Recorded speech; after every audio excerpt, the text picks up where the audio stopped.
Hej med jer, jeg hedder Cecilie, og jeg skal være instruktør på børneforestilling og familieforestilling Karlsson på taget. I stykket, der møder vi lillebror, som bor sammen med mor og far, og storebror og storesøster. Og op på taget, der bor Karlsson. Han er sådan lidt sjov, fordi han har en propel på ryggen, som gør, at han kan flyve. Og en dag, der beslutter han sig for at lande i lillebrors vindueskarm. Og så begynder der altså at ske ting og sager. Jeg skal bruge 12 på scenen, og det er 7 børne- og ungdomsroller, og så er det 5 voksenroller. Jeg glæder mig til, at vi ses. Kan du lide at synge, og elsker du at synge, så har du nu chancen for at melde dig til Krabaskens julebord. Vi vil i år opføre 5 koncerter i starten af december måned, og der skal være fuld knald på hyggen, så både vi og vores publikum kan komme rigtig julestemning. Vi vil gerne samle 15-20 sangere, både herrer og damer, og vi øver om mandagen. Kom til introaften den 6. maj, hvor du kan tilmelde dig og høre meget mere om vores julekoncert. Vi ses! Hermann von Bremen er en doven kandestø.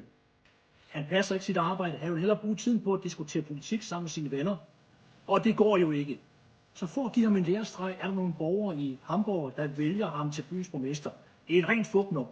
Snart sidder han med dokumenter, som han ikke kan forstå. Hvordan går det? Det er han klogere. Det får du at se i januar og februar til næste år i Krabasken.